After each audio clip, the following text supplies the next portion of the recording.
Everybody good? That is good to hear. That is good to hear. My name is Tyler Smith, and I'm representing college Democrats and student government today. I just want to give everybody a special welcome for being here to support Beto today. There we go. Before I start, I want to give a special thank you to our elected officials here today, Congresswoman Sheila Jackson Lee's office, Congressman Al Green's office, State Senator sorry, there we go, Carla Alvarado office, State Representative Christina Morales office, State Representative Jean Wu's office, Councilwoman Amanda Edwards, Councilmember Dwight Bokens, Harris County District Attorney Kim Ogg, Fort Bend County District Attorney Brian Middleton, Appellate Court Judge Jerry Zimmerman, Judge Jeremy Brown, Judge Sharon Burney, Judge Dedra Davis, Judge Linda Dunson, Judge Toria Finch, Judge Ramona Franklin, Judge Gloria Gray, Judge Angela Harrington, Judge Sonia Heath, ooh, there we go, Judge Tonya Jones, Judge Sean Jones, Judge Payne,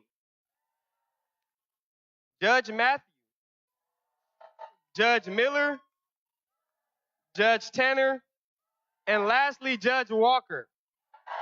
There we go. So now that we got that out the way, I want to start by telling you guys, Beto is showing us a different way of campaigning and engaging in politics. He's showing us a way of confronting politicians and special interest groups head on in fear and compassion. His campaign is one of courage in the face of fear, and compassion and love in the face of pain and hatred. He's a positive, civil, and decent man trying to bring together a very, very divided nation.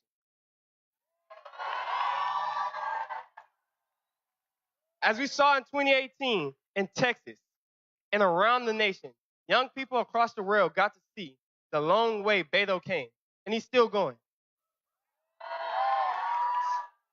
He wants to build bridges that work together and inspire thousands of people to bring together a nation to put one solution. There we go. So, next, I'm going to bring out a great friend of mine, the student body president of our Thurgood Marshall School of Law, Mr. B.J. Kemp.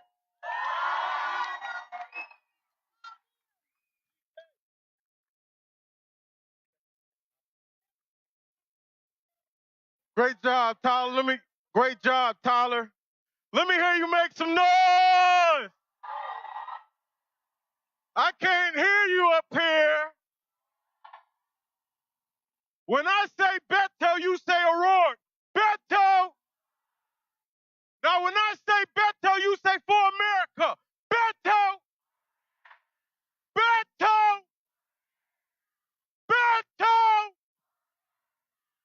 Thank you so much for coming out today. Like Tyler said, my name is B.J. Kemp, and I'm the president of the Thurgood Marshall School of Law. Right here on TSU campus in Houston, Texas. And I am honored to be joined by a lot of my colleagues and future lawyers of the Thurgood Marshall School of Law. Let's give these future lawyers a big round of applause. Now, if it's okay with y'all, I would be remiss if I didn't take this opportunity to thank my beautiful and lovely wife, Dr. Alicia Kemp. She's an orthopedic surgeon out here in Houston, Texas, at MD Anderson. And she was actually the first person to tell me about the incredible things that Beto was doing for our country. It has been incredible to watch Beto travel across the nation for the last couple weeks, hasn't it? Yes, he has traveled in that van, personally driving over 2,000 miles, over 50 events, including this great event we have here today.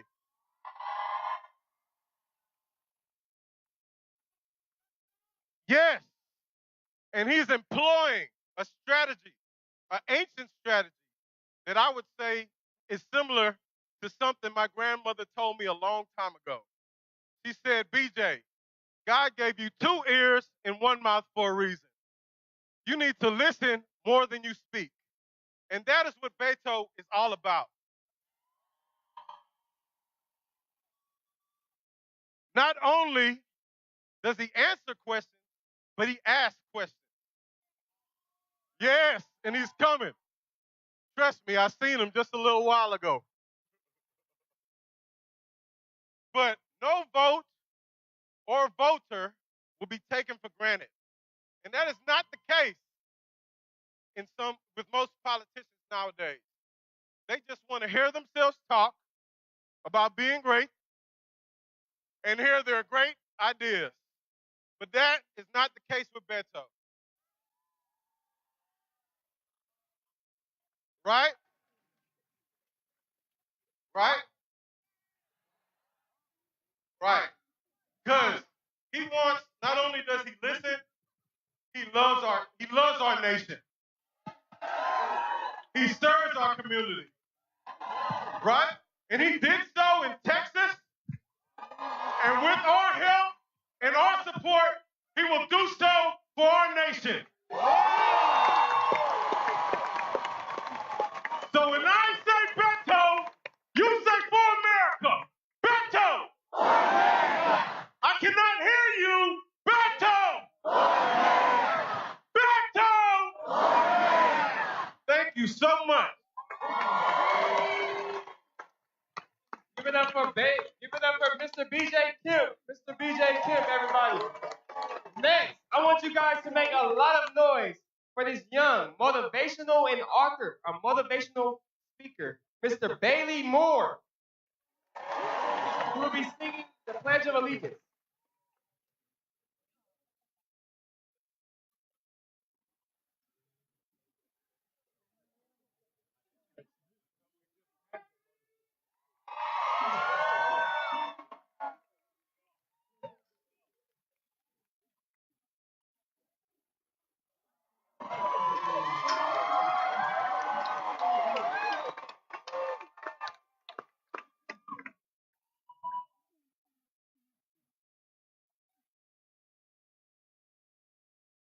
I pledge of allegiance to the flag of the United States of America and to the republic for which it stands, one nation, under God, indivisible, for liberty and justice for all.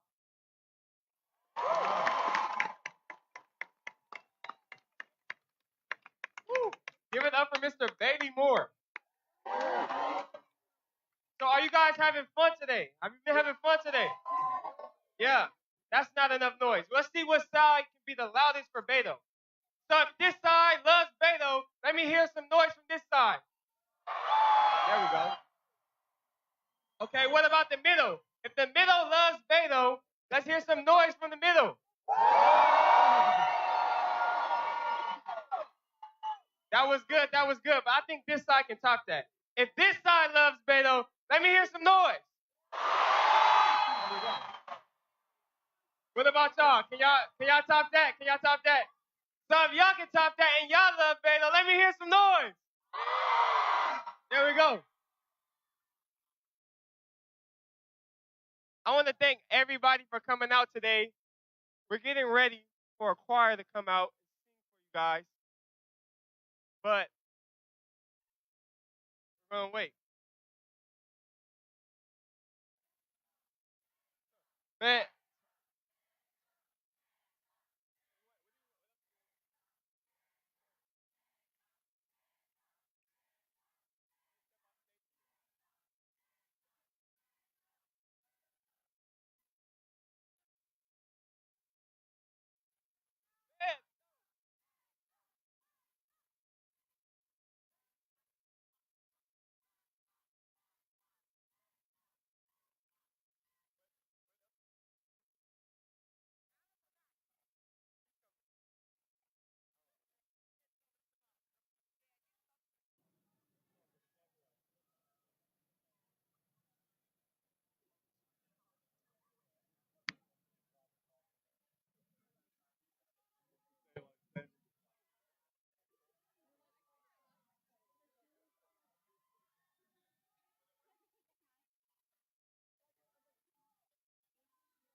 Testing, testing. Here we go. How you guys doing today? Are we still good? First, let's give a special thank you to all of the beautiful judges that came out today to show some support.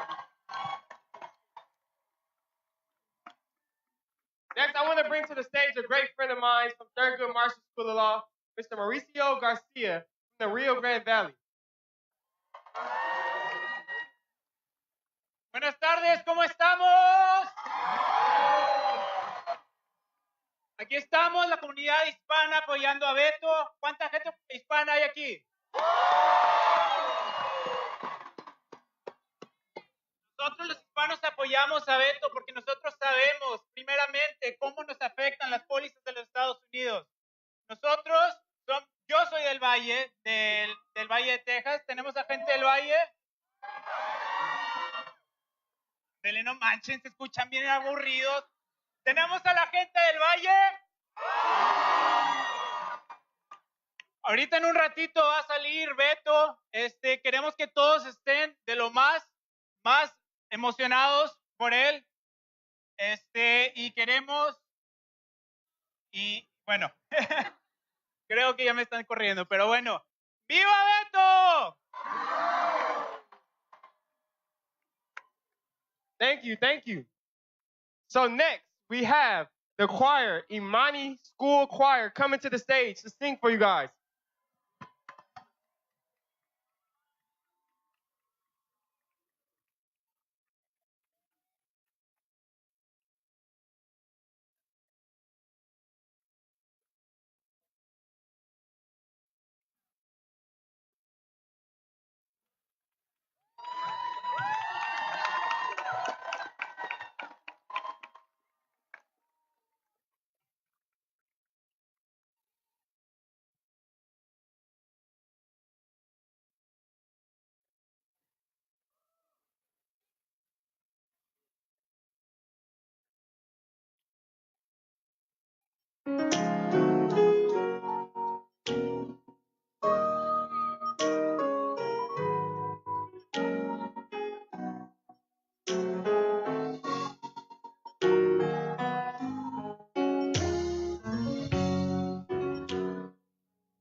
Ring with the harp.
Weren't they great? Weren't they great? Give up another clap for our Mighty School Choir. Next we have coming to the stage to sing our national anthem, Miss Nicole Heaston.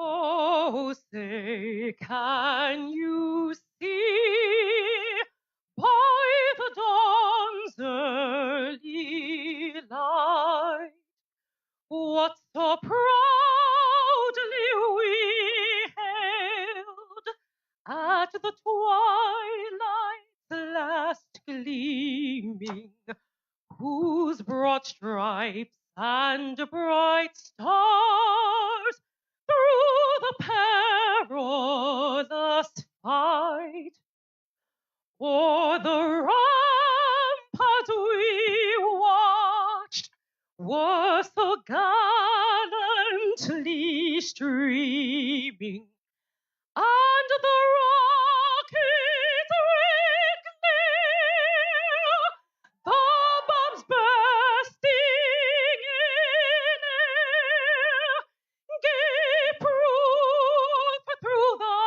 night that our flag was still there. Oh, say does that star-spangled banner yet wave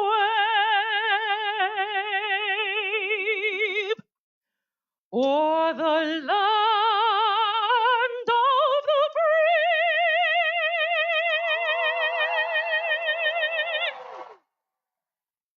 and the home of the brave?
Good evening, ladies and gentlemen. My name is Hannah Johannes, and I'm a third-year law student at Texas Southern University's Thurgood Marshall School of Law.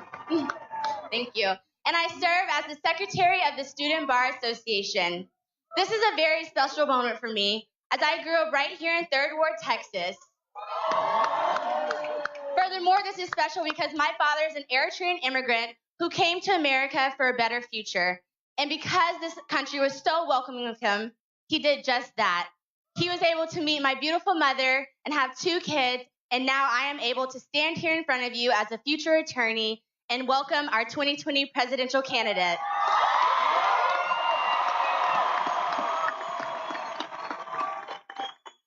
Being a law student during the Trump administration has been quite interesting.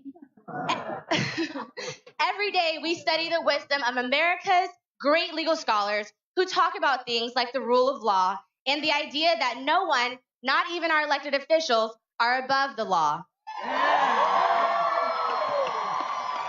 We talk about a constitution that is held sacred by our judiciary and protects the fundamental liberties of all Americans, regardless of income or wealth, sex or gender, race or religion. Unequal treatment under the law seems to be popular amongst some of those in power in today's America. However, this is the legal practice that I will be entering into, but I am filled with hope. Because there are people like Beto and Amy O'Rourke who are realistic about our problems, who see this nation for what it could be and what it should be. And they're willing to fight to make it happen for us, for our country, and for our future generations. They have always sought out ways to serve the entire community and never wrote off a single person or taken anyone for granted. They have always put young people, the future of America, at the center of their advocacy and their work. They make it clear that young people are not the leaders of tomorrow, but the leaders of today. They know that their moral obligation to pass along a better, stronger America to their children and grandchildren is their highest calling. Beto reminds us of all the good America can bring to his people and our world when we work together to rise to a higher calling greater than our individual selves. Without further ado, please join me in welcoming our presidential 2020 candidate, Beto O'Rourke.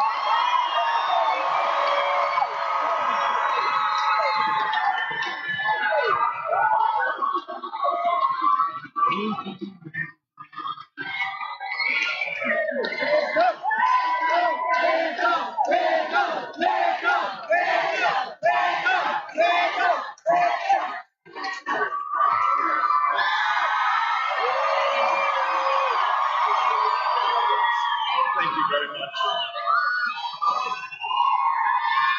Let's hear it for Hannah. Absolutely excellent. How are we feeling, Houston? How are we doing, Tigers? Huge honor for us to be back here with you in this community that means so much to us personally, so much to what Texas was able to do in 2018, and means so much for what we will be able to do for this country in 2020.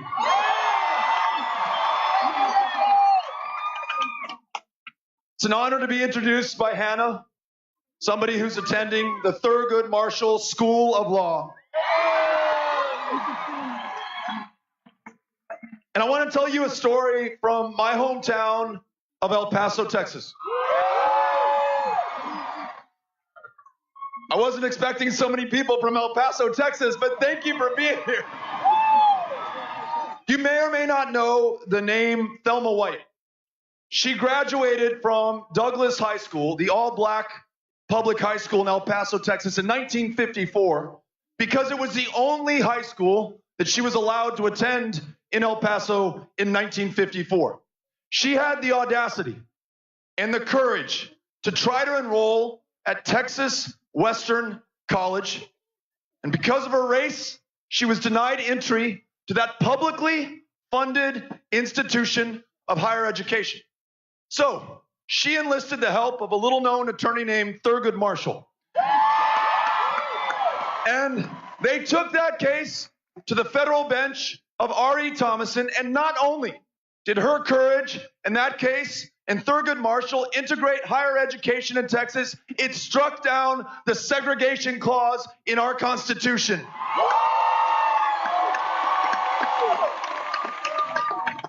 There's nothing wrong with this country right now. We cannot make right with this country right now. And it's going to be the people of Texas, it's going to be the people of Houston, Texas, who lead the way. I'll tell you, because I have spent so much time with you, this is our third visit to TSU in little more than a year. And I remember the first visit. We were having a town hall, a slightly smaller crowd, maybe 50 people at that first one. And we were taking questions from anybody who wanted to ask a question, ideas, suggestions, guidance from anyone who wanted to offer it. And a young woman named Nena Umelo stood up and asked me about the high cost of higher education. She reminded us that there's 1.5 $5 trillion in outstanding student loan debt in this country today. And the average graduating senior has about $40,000 on their back. They will have to pay that back at some point in their life because it's the one kind of debt that you take with you until you paid it off or until you're in the grave. There's more outstanding student loan debt in this country than there is credit card debt in this country. So Nena stood up and she said, what if we stopped digging the hole? What if we made sure that people could go to community college or a 4-year public institution without taking on a dime of debt? And then for those already carrying some of this student loan debt, what if we refinanced that debt at lower rates, made it a little bit more affordable? And then, if you're willing to dedicate your life or some part of your life to public service in a VA where there are 49,000 funded, authorized, but unfilled positions, which mean that veterans who came back from Vietnam, who are going to come back tomorrow from Afghanistan and Iraq, wait in lines that are not days or weeks, but sometimes months, sometimes never get that care. There are 20 veterans a day, every single day in this country, who will die by their own hand. The majority of them unable, or for whatever reason, unwilling, perhaps because of the lines, to get into those VAs. If you're willing to be that psychiatrist or psychologist or therapist or social worker who will make the life or death difference for that veteran, then I want to wipe clean your student loan debt and allow you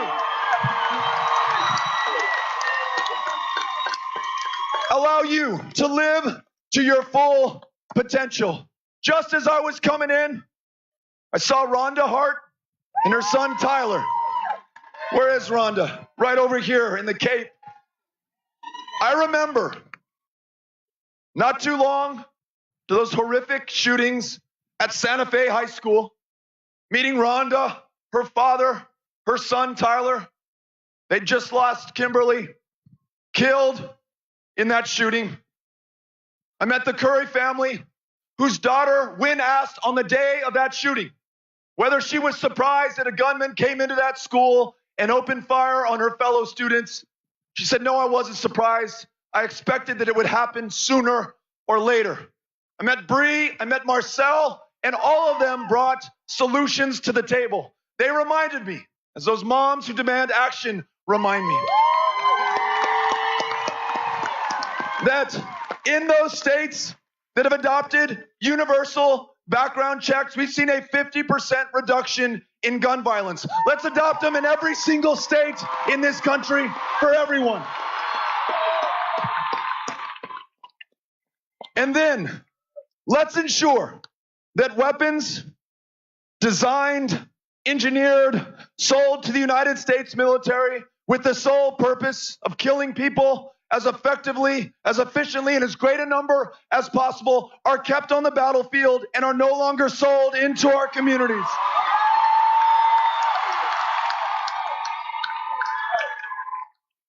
I remember being in Kashmir Gardens with Keith Downey, who's the president of that neighborhood association. This was more than 1 year after Harvey. As we toured that community, we passed one library after another that was still shut down. Of the 5 libraries in that community, only 1 had reopened.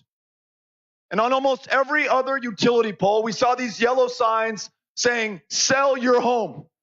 Folks who had worked and invested and tried so hard to build wealth for themselves and pass it on to their kids were selling their homes for pennies on the dollar because it was the third 500-year flood in just the last 5 years in that community in Southeast Texas. We, the people of Texas, and you, the people of Houston, and those residents of Kashmir Gardens understand climate change better than just about anybody else in this country.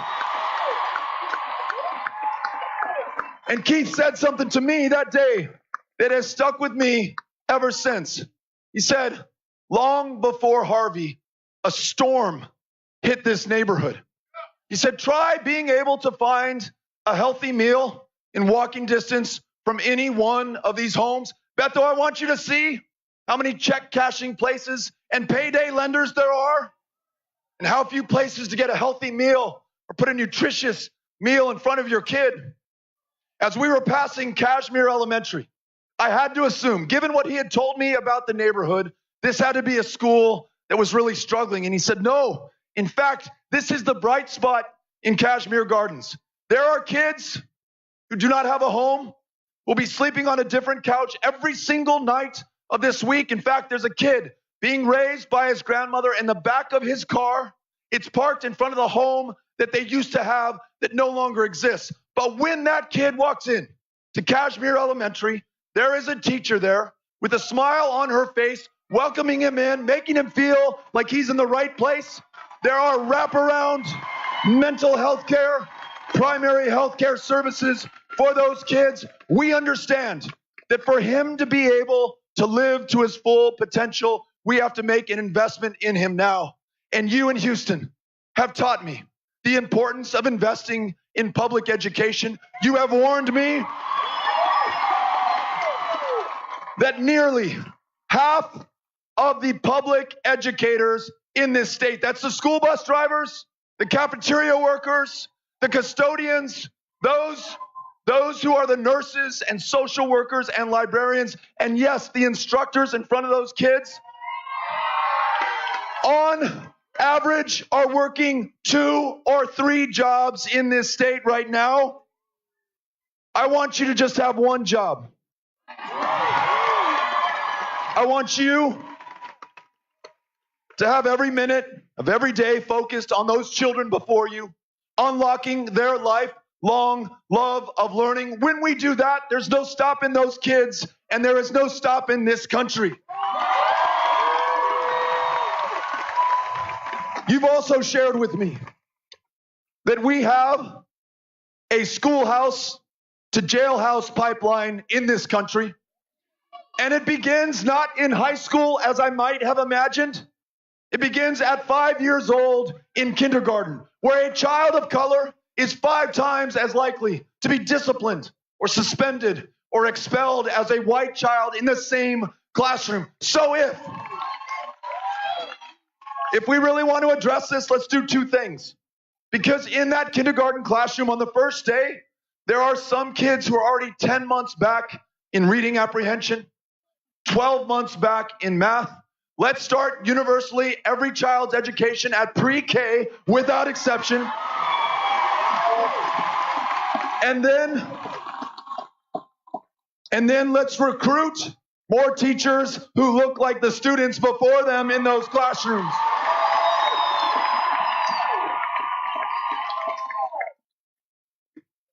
In this state, I got to meet with your sheriff, Ed Gonzalez. I got to go to the Harris County Jail just as a visitor. The Harris County Jail is the largest mental health care institution in the state of Texas. 28 million people. And we are forcing those with schizophrenia and bipolar disorder and depression to get arrested on purpose at your expense, $110 a night, every night that they're locked up, to pay for their food and their clothing, a roof over their head, a prescription to a psychotropic medication that will temporarily maybe make life bearable for them. For a fraction of the cost, we could invest in guaranteed, high-quality, universal health care for every single American.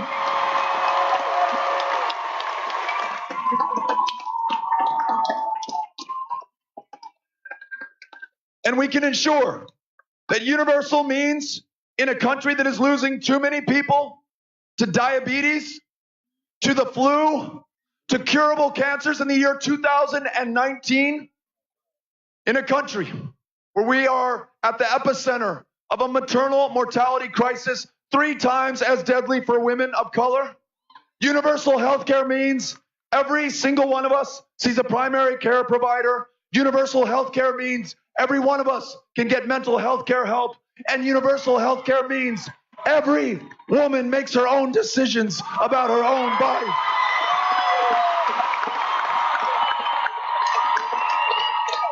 And we can do this.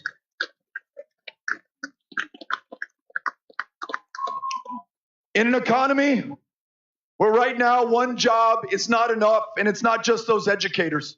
It's people from all walks of life in all communities who are struggling.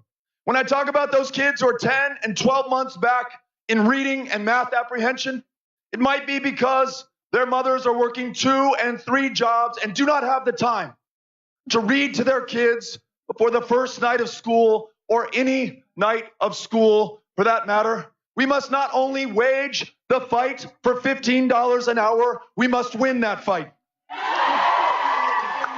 And we must make sure that instead of allowing our unions to be diminished, that we strengthen them, that every graduating senior from high school is not just college ready for a debt-free higher education, but is career ready, making sure that they have the skills, have learned that trade that allow them to have respect and dignity and purpose and function in their lives, as well as a real paycheck. Apprenticeships at every age, not just those graduating from high school, but those moms returning to the workforce after having raised their kids, those people whose jobs have been automated out of existence. When we strengthen unions in this country, we grow the middle class. We make sure that more people can earn a living.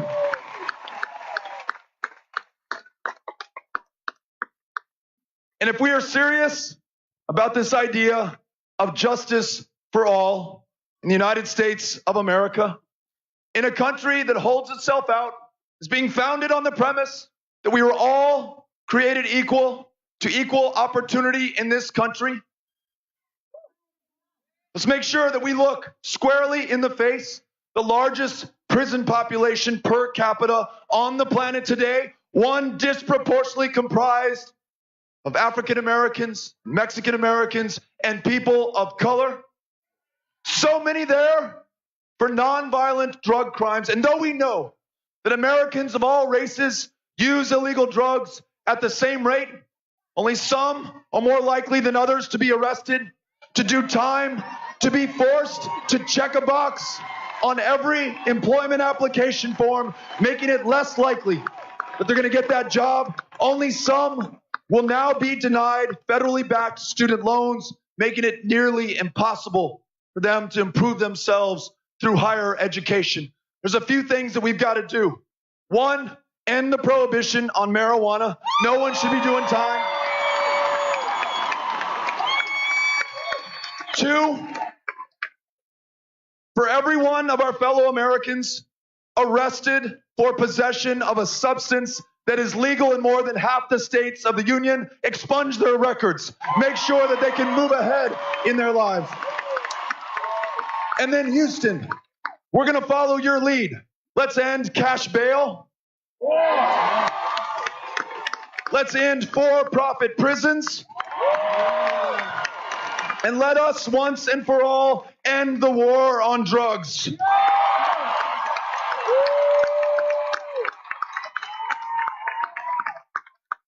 All of this becomes possible when all of us show up. And Houston, Texas, you showed the way in 2018.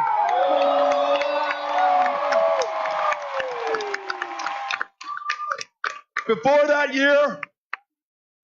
year, Texas ranked 50th in voter turnout, dead last. Not because we like our democracy any less than anyone else in any other state. We were drawn that way.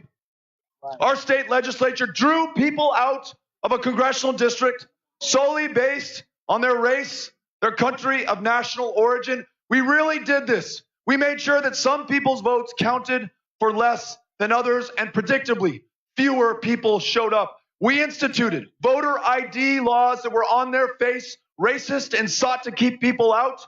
You can use your ID to carry a firearm in this state to prove who you are at the ballot box. You cannot use your ID at TSU to prove who you are at the ballot box. Here's what we need. A new Voting Rights Act signed into law so that every single one of us can vote. We're going to end the practice of members of Congress choosing their voters. No more gerrymandering in this state or in the United States.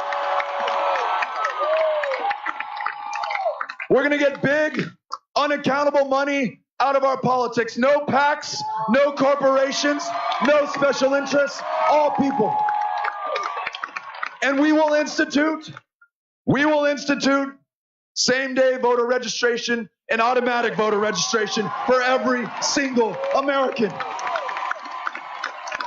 But you, in 2018, gave us a preview of what democracy in this country can look like, because though we had been 50th in the country, not only did we win votes from Republicans and independents and expand the number of Democrats who voted in a midterm election, young voter turnout up 500%.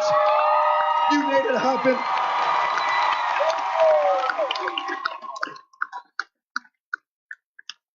And though we did not win the Senate race, down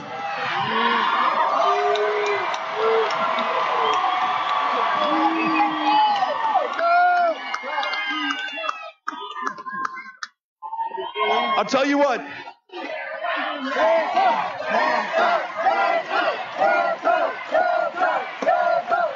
Thanks to you,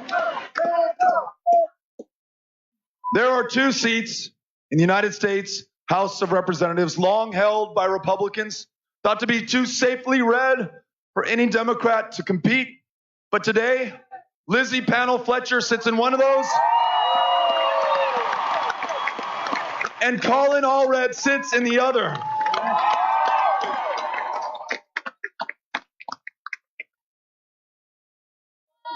And in Houston, Texas, you elected 17 African American women to judicial positions. Literally, in this state's largest city, in this country's most diverse city, literally changing the face of criminal justice in 2018. That's why I am so grateful that I get to be here with you and tell you that I'm running to serve you as the next president of the United States of America. All of you, everyone in America.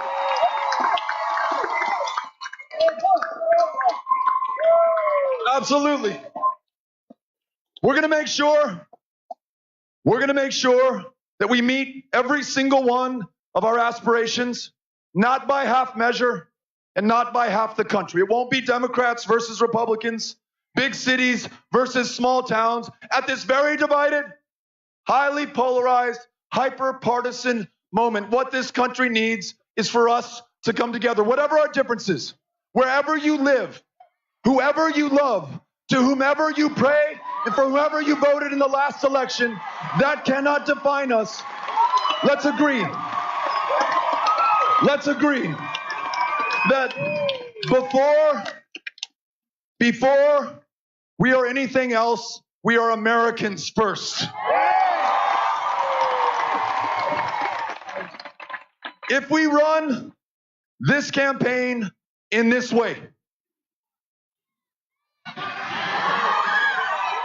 we will be able to bring people, and just people, human beings, Americans, no corporations, no PACs, no special interests, together, not only to win the nomination, not only to defeat Donald Trump, as important as that is,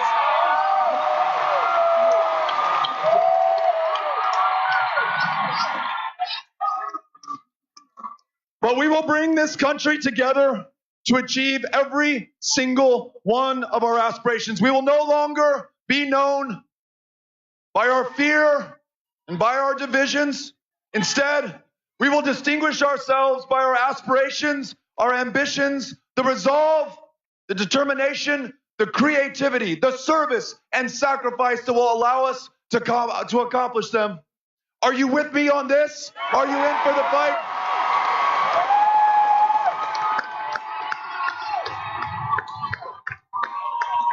Well, I am with you, and Houston and TSU. I am so grateful for the opportunity to run to serve you as the next president of the United States of America. Thank you. Thank you. Thank you very much. Thank you. Thank you.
Thank you so much.